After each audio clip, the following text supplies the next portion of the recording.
જય જિનેન્દ્ર। આજે હું ગુરુદેવ વિશે એક પ્રસંગ તમને બતાવું છું।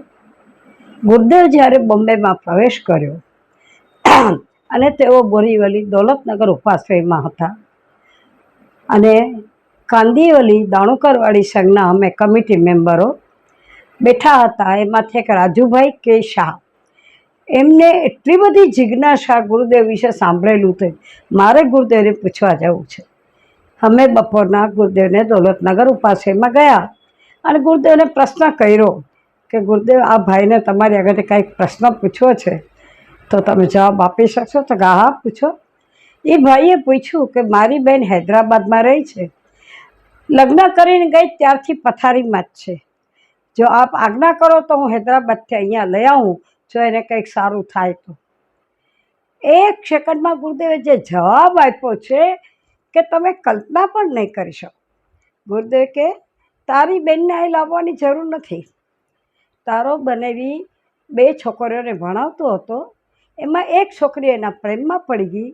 હવે તારા બેને જ્યારે લગ્ન કર્યા ને તે દિવસે રાતમાંથી છોકરી સુસાઇડ કર્યું અને એનો જીવ તારા બેનના શરીરમાં છે।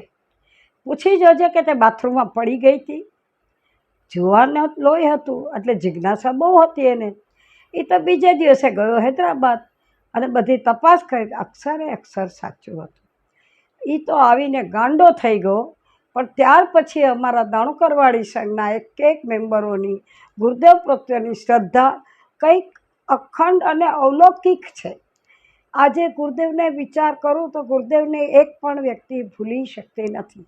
આવા હું નાના તમને બની શકે એટલા શોર્ટ વિડીયોમાં એક પ્રસંગ જરૂર બતાવીશ। હું મંજુલાબેન દોશી।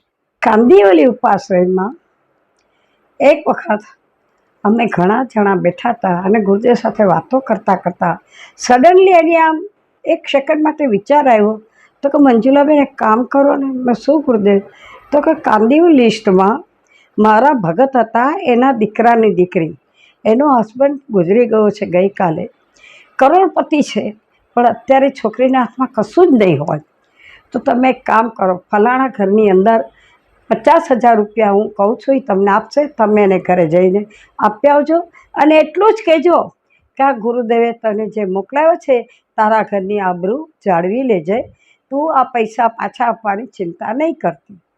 અને જ્યાં હું એને ઘરે આપવા ગઈ અને જ્યારે મેં છોકરીને પૈસા આપ્યા અને કહ્યું કે ગુરુદેવે આમ કહ્યું, એ છોકરી કે મારા પતિ ગુજરી ગયા છે, મારા ઘરમાં કોઈ વસ્તુ મને ખબર નથી, ચેકમાં મારી સાઇન છે કે નહીં મને ખબર નથી, મારા હાથમાં કાંઈ નથી અત્યારે, અને આટલો મોટો પરિવાર છે અને કોઈ કરતાં કોઈ જવાબદાર નથી।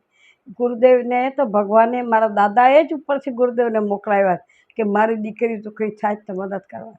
આવી મૂંગી સેવા અને મૂંગા જે વ્યવહાર રાખતા હતા અને લોકોના પીડિતોની પીડાઓ ક્યારે દૂર કરતા હતા તે તમને કે મને કોઈને ખબર પડતી નહીં।